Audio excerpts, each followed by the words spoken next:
Bom dia a todos.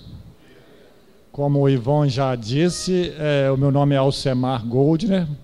Eu trabalho na Delegacia da Receita Federal aqui, sou auditor fiscal e trabalho no grupo de Imposto de Renda Pessoa Física. Já trabalhei também por muitos anos com Previdência. Então, assim, eu tenho um pouco de conhecimento de Previdência, um pouco de conhecimento de... Estou aprendendo Imposto de Renda Pessoa Física, né? Tem pouco tempo, não muito tempo, estou com Imposto de Renda Pessoa Física. Então, eu vou abordar esse assunto para vocês sobre a operação autônomos da Receita Federal. Queria agradecer também ao convite de vocês e dizer que eu pretendo, mais ou menos, em 30 minutos, 40 minutos, a gente esgotar esse tema aqui. Que eu sei que o que interessa mais vocês talvez é o tema que o colega Armando vai abordar. Ok? Queria registrar a presença de uma colega aqui, da Regina, né, Regina, que nós formamos juntos na minha primeira faculdade, Ciências Contábeis, depois fiz Direito, então, há 30 e poucos anos atrás, né? Nós estamos novos. Então, e agradecer aí, eu conheço muita gente aqui também, não sei o nome, mas conheço de fisionomia. Bem, vamos lá então. Essa operação autônomos é o combate da sonegação de contribuição previdenciária, né, dos contribuintes individuais. A Receita Federal ela começou a enviar, a partir de dezembro de 2017 agora, cartas a contribuintes individuais, os autônomos, de todo o país. E onde é que foi a origem disso? Eles mesmos declararam em DIR-PF rendimentos do trabalho recebidos de outras pessoas físicas, mas não recolheram a contribuição previdenciária correspondente. Então, a origem, a fonte dessa natureza, onde é que você foi buscar essa verba, foi lá na DIR-PF, onde você declara que você recebeu rendimentos de pessoa física. E nesse cruzamento de dados da DIR-PF com a GFIP e GPS, ali, mediante uma planilha, procurou estabelecer e demonstrar para o contribuinte individual aquilo que ainda resta ele pagar. Ou uma diferença que ele não pagou, ou na íntegra o valor total, porque nada foi recolhido em GPS. A GFIP, nesse caso, é importante porque muitos contribuintes individuais, ou segurado, o contribuinte individual e o empregado, eles também são obrigados a ser, o salário de contribuição deles estarem relacionados na GFIP. E como existe um teto máximo de contribuição para a incidência da contribuição previdenciária, então é observado o salário de contribuição dele na GFIP para que não passe do teto. E é observado que ele recolheu em GPS também, para poder abater o valor que ele já recolheu. Ok? O objetivo da operação autônoma é alertar os contribuintes sobre a obrigatoriedade e eventual ausência ou insuficiência de recolhimento da contribuição previdenciária relativa aos anos. Então, nós estamos olhando nesse primeiro momento só esses anos aí, 2013, 2014 e 2015. Posteriormente, vai fazer os outros anos calendários. Os contribuintes notificados poderão efetuar espontaneamente o recolhimento dos valores devidos com os respectivos acréscimos legais. Nós vamos ver que em 2013, 2014, 2015, na DIR-PF vai ter um probleminha que a gente vai explicar, então pode ter alguma coisa que vai ter que corrigir. A gente vai ver mais à frente. Essa operação ela está sendo executada em duas etapas. A primeira etapa é cartas para autorregularização, prazo até o dia 2 de março para a pessoa se autorregularizar, ir lá, pagar, parcelar ou corrigir o erro, se tiver algum erro. Mas o prazo inicial estabelecido foi até 31 de janeiro, na cartinha. E isso aí vai ser informado para o contribuinte por meio de mensagem na caixa postal dele. E a segunda etapa vai ser feito o lançamento de ofício, os autos de infração por lotes, precedido de aplicação de filtros que objetiva excluir os contribuintes que serão que autorregularizaram mediante pagamento, mediante parcelamento, e também os casos falsos positivos, tais como pessoas que têm duplo NIT, contribuintes que efetuaram o recolhimento com código de arrecadação errado, porque às vezes era para ele arrecadar com código de contribuinte individual, de autônomo, e ele colocou lá um código, por exemplo, de facultativo. Então, vai dar problema no batimento. É uma coisa que vai ter que corrigir depois, ele vai ter que justificar, ir lá na Receita Federal, no CAC, justificar o erro dele, para que não seja feito o lançamento. O foco da operação autônoma são, como o Ivon já disse, são os contribuintes individuais, que são as pessoas físicas que exercem por conta própria atividade econômica de natureza urbana, com fins lucrativos ou não, e enquadra-se nessa categoria os profissionais liberais, como médicos, dentistas, psicólogos, fisioterapeutas, engenheiros, arquitetos, contadores, pessoa física, né? Advogados, pessoa física, dentre outros. E autônomos, outros autônomos como pintores, eletricistas, encanadores, carpinteiros, pedreiros, cabeleireiros, enfim, todo tipo de autônomo que foi lá na DIRPF, naquele campo lá, rendimentos recebidos de pessoa física, e ele mesmo declarou que ele recebeu de pessoa física. Se ele mesmo declarou que ele recebeu de pessoa física, então há a contribuição previdenciária também. Não só o carnê-leão, que ele tem que recolher, mas também a contribuição previdenciária. É isso que a Receita Federal está fazendo, esse batimento aí. Então, só para demonstrar aqui para vocês, o batimento está sendo feito, está aqui, ó. Pessoa física, esses rendimentos aqui, que ele mesmo declara, rendimentos tributáveis recebidos de pessoa física. Ele declarou isso, né, na DIRPF dele. Então, a origem foi isso aqui. Ele mesmo disse que ele recebeu rendimentos de pessoa física. Observem aí que, nesse período aqui, você tinha o total aqui, rendimentos de pessoa física. Você botava tudo aqui, ó. Ocorre o seguinte, atendendo os contribuintes, nós observamos que, quando você coloca os rendimentos aqui, e assim fala a legislação do imposto de renda pessoa física, você coloca rendimentos de aluguéis aqui, rendimentos de pensão alimentícia, de juros e outras coisas mais que você pode colocar. Então, cada caso é um caso. Você vai ter que analisar para ver se a natureza jurídica daquela verba ali se incide ou não contribuição previdenciária. Se, por exemplo, no exemplo que for aluguéis, aí não vai haver incidência. Se for também pensão alimentícia, não vai. Se for juros, também não. Então, cada caso vai ter que ser analisado depois no centro de atendimento ao contribuinte, ou, se a pessoa não for lá, vai ser feito um auto-lançamento, vai ser feito o lançamento, o auto-infração, e ele vai ter que impugnar depois e alegar esses fatos aí na impugnação, ok? A partir de 2015, teve uma facilidade aqui. Queria registrar a presença do nosso delegado, Luiz Bosser. Fica à vontade.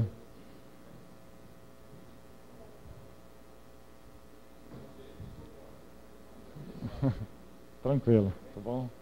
Bem, então, a partir de 2015, como eu estava dizendo, teve uma melhora aqui. Você colocou aqui, ó, na DIRPF 2015, você já coloca aqui trabalho não assalariado, colocou aluguéis separado. Então, na hora do batimento, já se sabe o que é a natureza jurídica aluguéis, quais são as verbas recebidas a título de aluguel.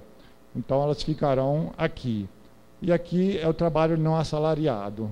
Mesmo assim, aqui ainda vai ter parcelas que não incidirão contribuição previdenciária, né? No batimento, eles fizeram o possível para eliminar e colocar só aquilo que incide, mas vai ter um caso ou outro, que nós já estamos recebendo lá no CAC, que a gente observa, analisa e exclui, ok? Então, aqui já facilitou. A partir de 2015 também, os profissionais da área de saúde, médicos, dentistas, psicólogos, contadores também e corretores de imóveis, eles são obrigados a colocar o CPF dos titulares do pagamento, do serviço que eles prestaram. Então, também é o batimento que está sendo feito. Aí você consegue identificar quem se pagou, o médico recebeu de quem, o contador recebeu, o advogado recebeu de quem. Então, fica mais fácil esse batimento, né? Inclusive, tem CPF e tudo. Aqui é só a instrução de rendimentos tributáveis recebidos de pessoa física, que fala que são os honorários, né, como médico, dentista, engenheiro, advogado, mas tem outras coisas também que não incide. Tem, por exemplo, importâncias recebidas, como eu já disse, em dinheiro a título de pensões ou alimentos, né? Tem valor aluguel, tem juros e tem outras coisas mais que não integra a contribuição previdenciária. Esses contribuintes, eles são considerados segurados obrigatórios da Previdência Social. Nós vamos ver o dispositivo legal, né, a base legal, que eles são segurados obrigatórios, tem que contribuir, é obrigado a contribuir. A alíquota é de 20% sobre o respectivo salário de contribuição, e o salário de contribuição corresponde à remuneração recebida por ele no exercício da atividade por conta própria. Tudo que ele recebeu durante o mês integra o salário de contribuição. Agora, claro, respeitados os limites mínimos e máximos estabelecidos pela legislação. Só para ficar mais claro aqui, por exemplo, em 2018, o limite mínimo é um salário mínimo, 954. O teto da Previdência, que você contribui, o máximo, é em cima de 5.645.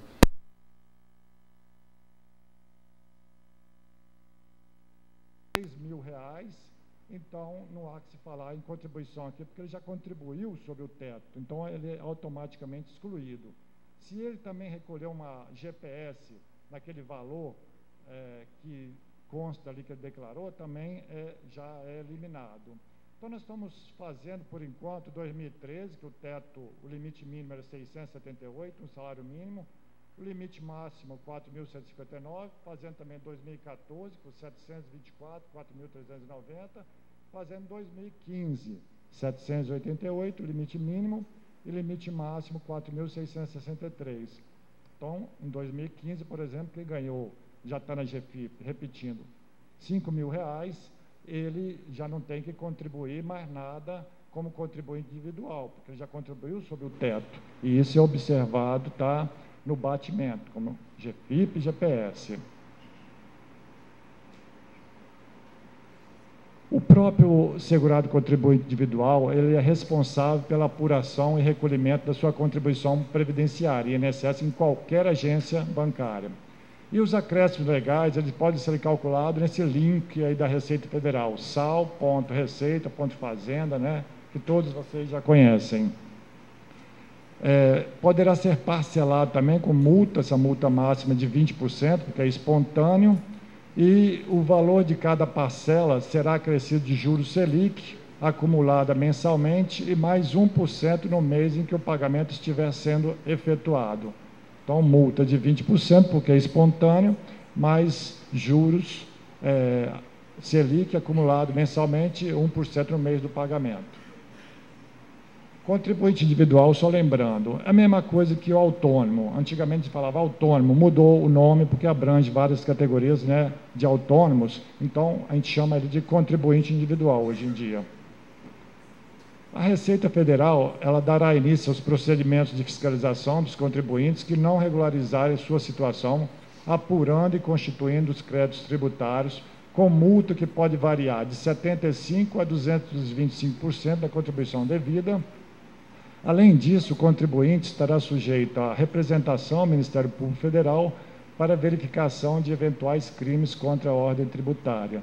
Então, vocês, profissionais, seria bom orientar aos contribuintes individuais que o ideal é que regularize espontaneamente, por cada multa bem menor, né? Aqui, se tiver que autuar, a multa pode variar de 75% a 225%, ainda vai ter uma representação fiscal para fins penais, que a pessoa poderá responder processo criminal, né, no Ministério Público Federal. A base legal. A base legal dos valores devidos está prevista no artigo 12, inciso 5º, artigo 21, artigo 28, inciso 3, combinados para 3º e 5º, artigo 30, inciso 2, todos da Lei 8.212. Então, nós temos aqui o artigo 12, inciso 5º, a linha H da Lei 8.212, que diz: são segurados obrigatórios da Previdência as seguintes pessoas físicas. Inciso 5º, como contribuinte individual. Então, esse conceito aí é o genérico, abrange a maioria do contribuinte individual, a pessoa física que exerce por conta própria atividade econômica de natureza urbana com fins lucrativos ou não. Então, são segurados o quê? Obrigatórios, ok? Segurados obrigatórios. Você volta para mim?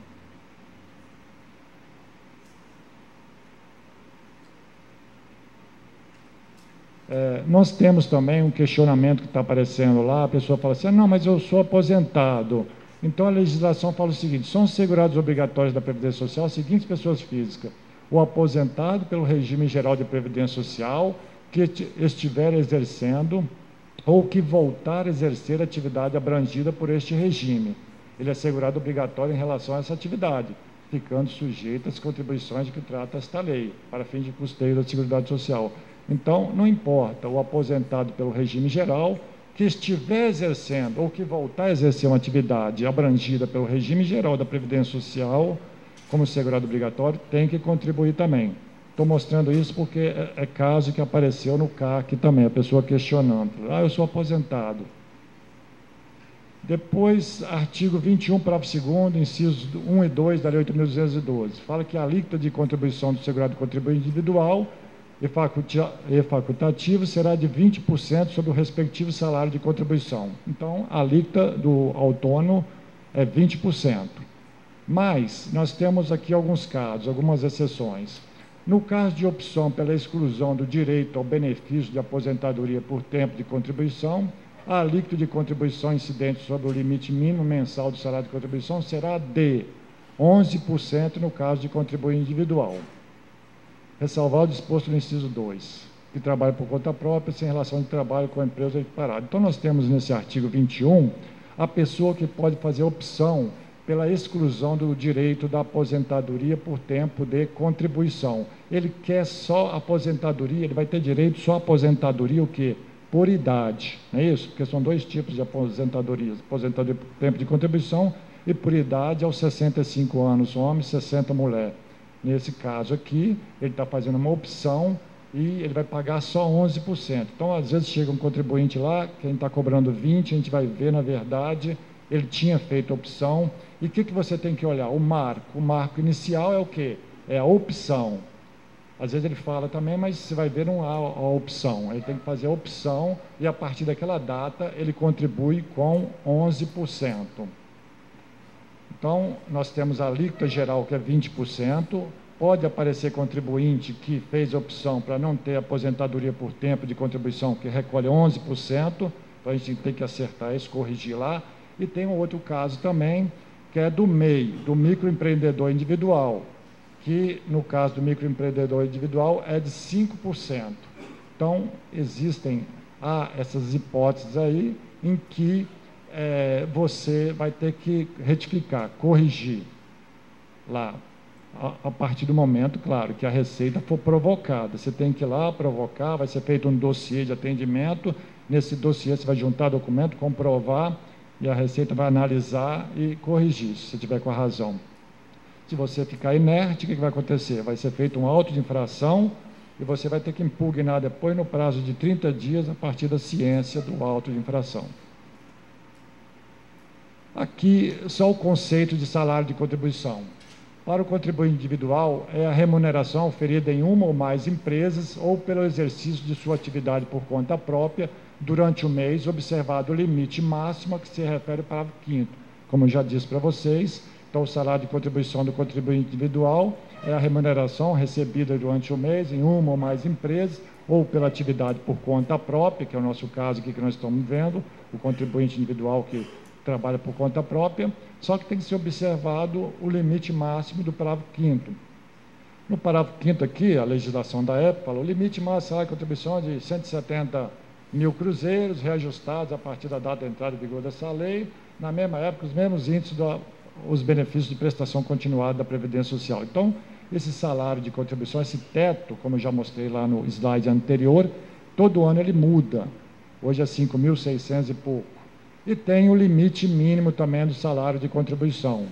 Esse limite mínimo aqui que eu falei para vocês, que no caso do contribuinte individual, é o salário mínimo. Tá? Então, o limite mínimo do contribuinte individual é o salário mínimo e o limite máximo é a portaria do Ministério da Fazenda que vai falar o valor, qual o limite máximo. O artigo 30. O artigo 30 ele dispõe que a arrecadação e recolhimento das contribuições ou de outras importâncias devidas à Seguridade Social obedece às seguintes normas. Os segurados contribuinte individual, que é o nosso caso, é o que é a nossa pauta aqui, e facultativo, estão obrigados a recolher sua contribuição por iniciativa própria até o dia 15 do mês seguinte ao da competência. Então, o prazo para o contribuinte recolher, o contribuinte individual, é até o dia 15 do mês seguinte ao da competência. É o que vocês têm que orientar ele. Recolher, parcelar ou ir lá, montar um dossiê e provar de que aquele valor está errado, ou aquele código. Existem casos também que o cara era contribuinte individual, recolheu com código facultativo, aí também, claro, no batimento vai dar problema, você vai ter que alegar isso aí e provar. Armando, como é que está meu horário? Deu 30 minutos já? Não? Dá para falar algumas perguntas mais frequentes? Tá, rapidinho. Aqui, as perguntas, eu trouxe para vocês aqui perguntas mais frequentes que têm acontecido na Receita Federal, né, no atendimento. Qual a origem da cobrança? Seria de IRPF mesmo? Então, a resposta, a origem da cobrança são os rendimentos recebidos de pessoas físicas pela prestação de serviços por conta própria, sujeito à incidência da contribuição previdenciária, não havendo previsão legal para a dedução de despesas lançadas no livro caixa. Quando você declara lá na DIRPF, naquele campo, rendimentos recebidos de pessoa física, lá você, para efeito de imposto de renda da pessoa física, você pode abater previdências, pode deduzir algumas coisas, né? Pensão, previdência e várias outras coisas mais, até você chegar ao valor que incide imposto de renda. Só que para efeito de previdência, não há previsão legal para a dedução dessas despesas, ok? É o valor que efetivamente você recebeu durante o mês, obedecido o teto máximo. Carnê-Leão é diferente. Carnê-Leão, como eu já disse, você vai abater aquelas despesas, ver o valor que incide a contribuição do imposto de renda, aplicar a alíquota ali. Aqui não, é 20%, ou é 11%, ou é 5% sobre o valor total recebido, sem poder abater. Uma pergunta frequente também lá, a pessoa fala assim, ao retificar e excluir o rendimento, né, na hora que você retifica a declaração de imposto de renda da pessoa física, o problema está resolvido?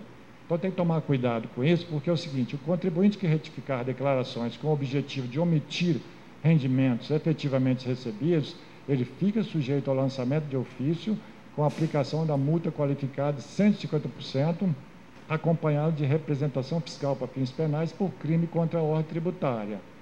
Os casos de preenchimento de declarações com erros, aí sim, deve ser tratado de acordo com a legislação vigente, facultado ao contribuinte o direito de retificação de informações, enquanto não instaurado o procedimento de ofício, bem como obter orientações específicas do plantão fiscal da unidade. Teve contribuinte que apareceu lá e disse o seguinte, que, são as palavras dele, não, eu coloquei isso aqui para poder justificar a renda. A única forma que eu tenho para justificar a renda, eu declaro ali, não preciso falar de quem, né, recebidos de pessoa física.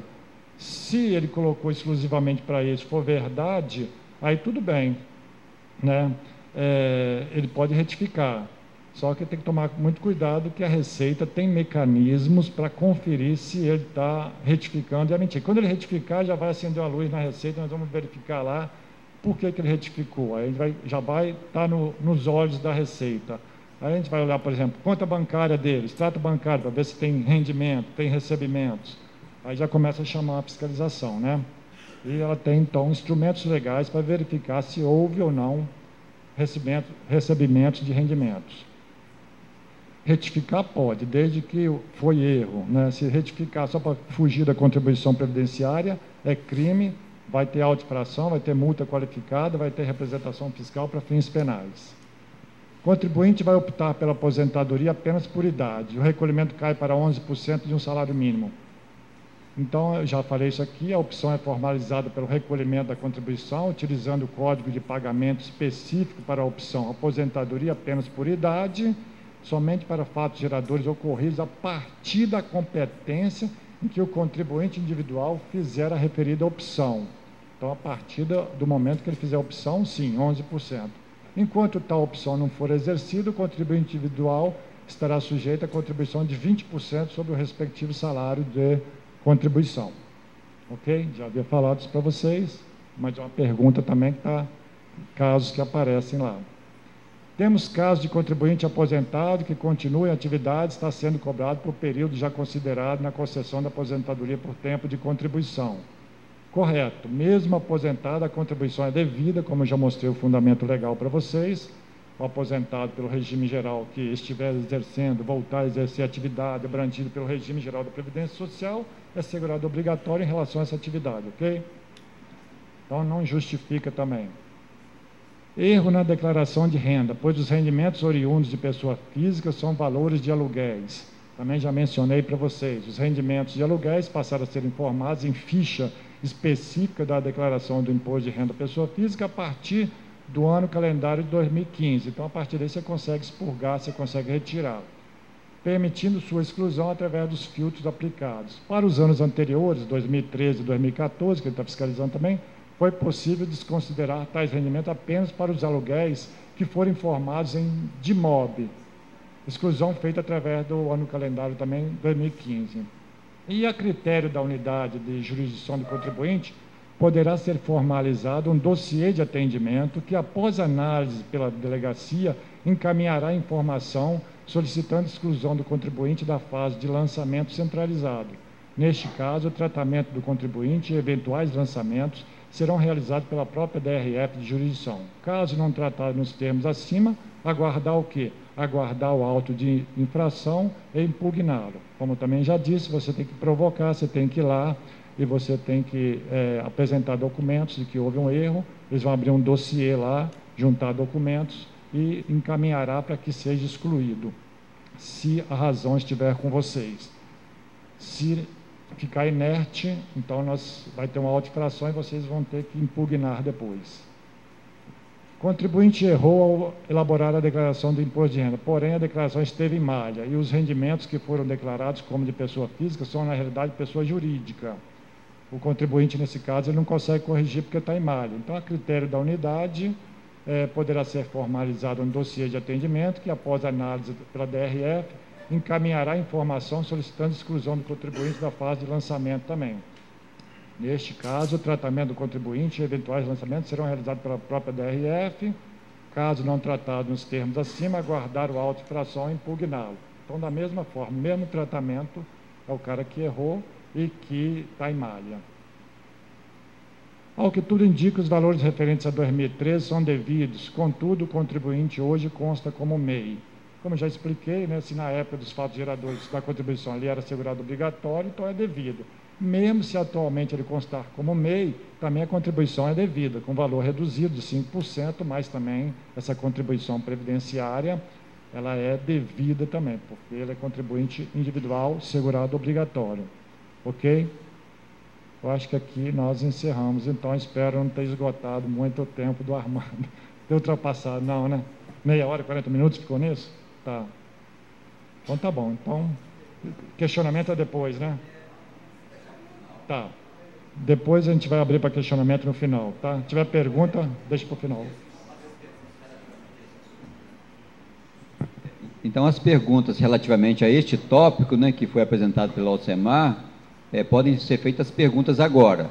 Aí depois, então, que apresentarmos o segundo tópico, aí as perguntas relativamente ao segundo assunto, tá ok? Então, as perguntas podem ser feitas agora sobre este assunto, que é a tributação de contribuição previdenciária para autônomos e profissionais liberais. Ok? Quem tiver pergunta, então, pode se inscrever. Não sei como que Dolores vai conduzir isso aí.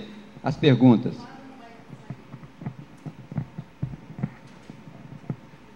Se eu não souber, tem o Erivan aqui, que é o chefe da fiscalização, expert em Previdência. Temos o Armando também, expert em Previdência. O Lois também, o Ivão. Pois não?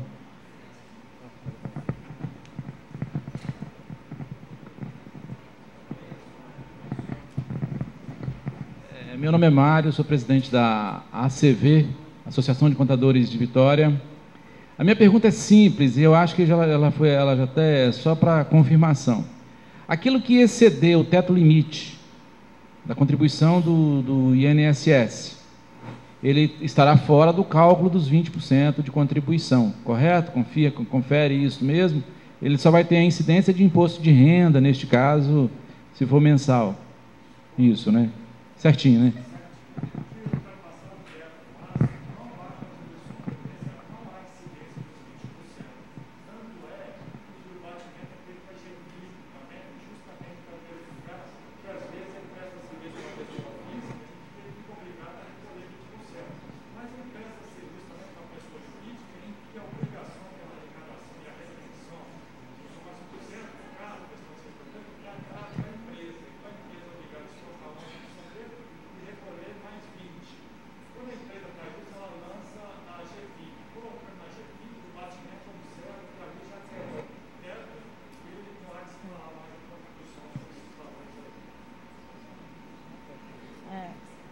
Bom dia, meu nome é Raquel, faço...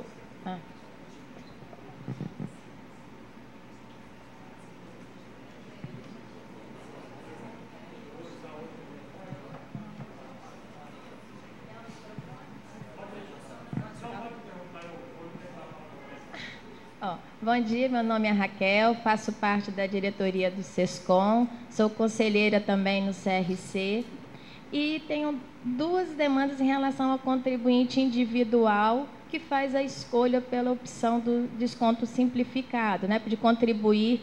Ele é um contribuinte obrigatório, mas ele abre mão da aposentadoria por tempo de contribuição e sim pela idade. No caso, um contribuinte que no ano de 2015 ele fez já essa escolha dos 11% da opção da renúncia por tempo de contribuição, ele tiver um lançamento da Previdência para o ano de 2014, ele não poderá continuar nessa opção do 11, ele terá que recolher 20 por não ter tido o recolhimento no ano de 2014, sim no ano de 2015? Isso.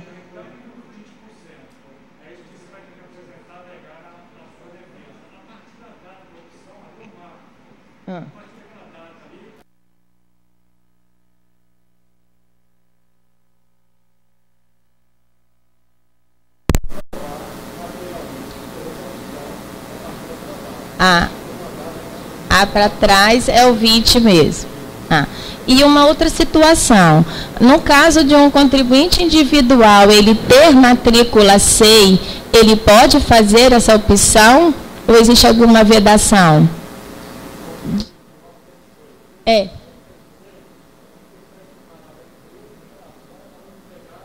Isso. Não tem vedação nenhuma, né?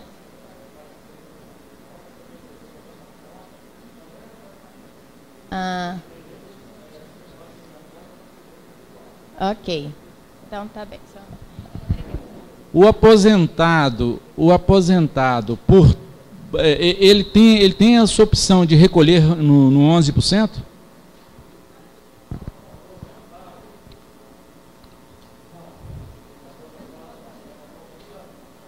Então ele é obrigado a recolher na alíquota de 20%?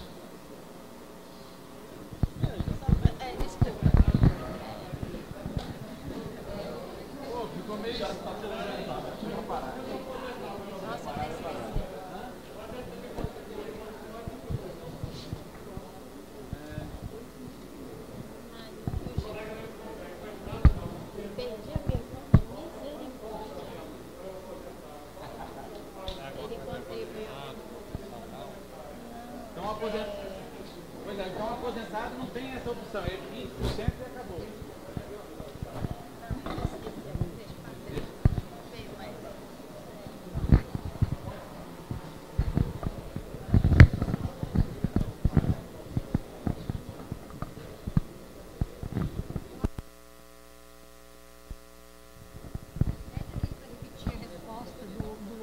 No microfone.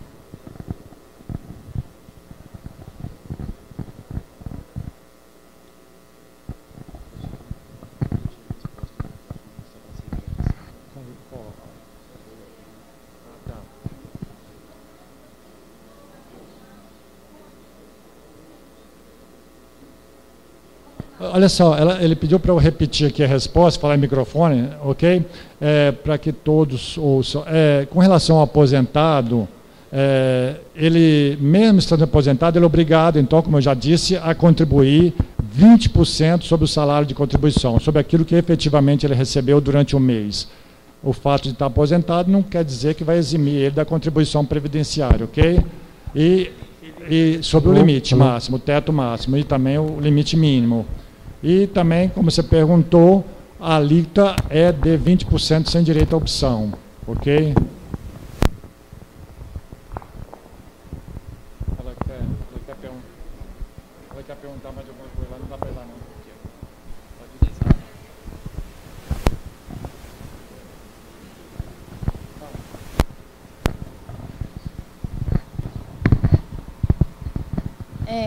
Para o caso também, continuando no contribuinte individual obrigatório, se por acaso não recebeu nenhuma notificação, mas se vir a receber e ele já tiver recolhido, porque ele declara um valor maior, né? Na declaração, recolhe, livro caixa, tudo certinho, paga seu imposto de renda. Quanto à questão previdenciária, ele ter feito um recolhimento de um salário mínimo, mas com o código 1007, não 1163, existe essa possibilidade de se fazer um processo e justificar isso perante a Receita Federal, caso ele receba uma notificação de uma possível diferença e tudo? Sim, boa pergunta, até faltou falar isso. Se ele errar esse código, você tem que fazer uma RET GPS, uma retificação da GPS. Você tem que procurar a unidade, né, ao atendimento, e você pedir para que seja feita essa retificação do código de pagamento, que ele caiu nesse lançamento em razão desse erro de código de pagamento, ok? Então é só pedir para retificar e provar de que ele não é esse tipo de segurado, é outro segurado. Você sabe me dizer se é porque, o que acontece? No caso, o 1007 acabou vai indo com 20%, né, e não com 11%. É possível, será, fazer essa retificação, essa RET GPS? Não, com relação ao código, é possível fazer, não há problema. Você faz a retificação da GPS. Com relação ao recolhimento, não, com relação ao recolhimento, tem que ser ajustado lá. E tem que ver se você fez a opção. A partir do momento que você fez a opção, aí sim, ele vai cobrar só 11%. É só verificar e ajustar o sistema lá para que cobre só 11% a partir da data da opção. Ou seja, eu posso fazer uma RET GPS com o código, eu recolhi a maior, porque foi lá 20% e não 11%, sobre um salário mínimo. E depois eu ajusto para frente e esses 20% fica como um pagamento a não, maior? Se você recolheu a maior... É isso. Ah, tá. Entendi agora. Se você recolheu a maior, aí não. É o caso de fazer o pedido de restituição, nesse caso. Recolhimento a maior, você tem que fazer o pedido. Você tem que pleitear essa restituição. Senão não te devolve, não. Sim, mas então eu posso fazer nem compensar. O código. Mesmo eu posso fazer, então, essa retificação do código, ignorando nesse primeiro momento os 20 ou os 11, né? Eu só retifico o código dela. Você retifica o código e faz o pedido de restituição. E faço depois o pedido de restituição. Ah, isso, ok, obrigada. Valeu. Vou passar para o colega aqui, então. Colega Armando. Mais perguntas? Bom dia. Estou querendo roubar seu tempo, não, viu, Armando? Bom dia, rapidinho. Bom dia. Eu tenho uma situação no escritório que eu tenho cooperativa e são médicos. Então, quando tem a retenção na cooperativa da produção, é 20%. E esse mesmo médico trabalha em outra fonte pagadora que retém dele 11, que ele é contribuinte individual. Nesse caso, quando existe a diferença para chegar no teto máximo, qual é a base que eu vou usar? Teto máximo mesmo, porque em uma empresa ele tem um desconto de 11, na cooperativa ele tem de 20. Como é que a gente fica? Olha só, cada empresa que o contribuinte individual presta serviço, ela é obrigada a fazer a GFIP, né? Fazer essa declaração aí.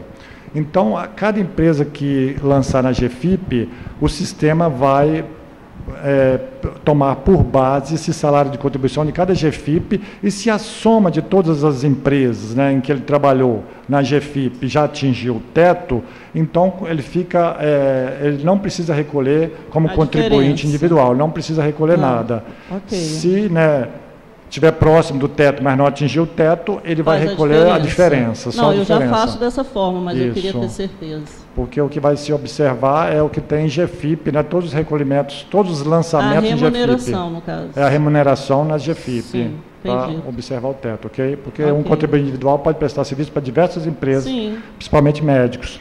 Ok. Pois não?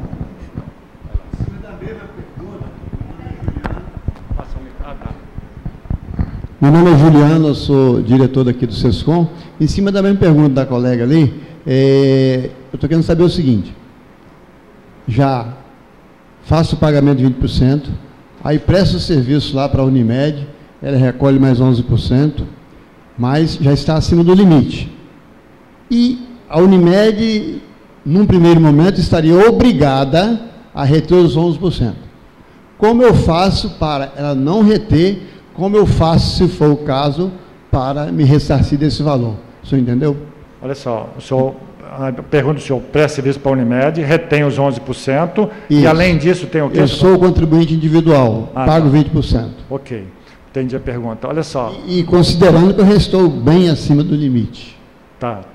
A prioridade, o que a legislação fala é o seguinte, que a ordem é o seguinte: primeiro é o que está na GFIP. Você vai observar, todas as empresas são obrigadas a fazer a retenção até o limite máximo. Se já foi feito, você prestou serviço para diversas empresas, já aconteceu a retenção até o limite máximo, então o senhor fica dispensado de recolher como contribuinte individual, mesmo que tenha recebido remuneração, objeto, por exemplo, de exercício de atividade por conta própria, como contador, pessoa física, advogado, pessoa física, médico. Pessoa física acontece muito com o médico, né, que tem o consultório dele e trabalha, ele é contribuinte individual, segurado obrigatório, e também é segurado obrigatório na qualidade de empregado em diversas empresas. As diversas empresas são obrigadas a reter os 11%, recolher 20% até o teto. Elas também têm que se comunicar também, e ele tem que avisar as empresas para que também elas mesmas não retenham mais do que o teto. E, nesse caso, a legislação diz que o senhor fica dispensado de recolher como contribuinte individual, na qualidade de segurado obrigatório, contribuinte individual. A ordem é como empregado, é na GFIP primeiro. Ok?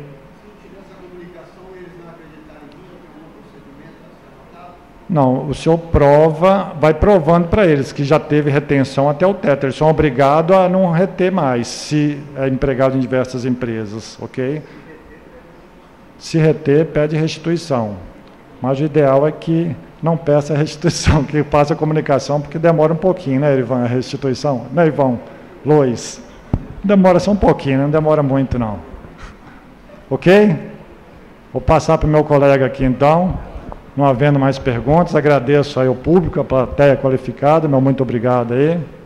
Tá? Obrigado pelas perguntas também.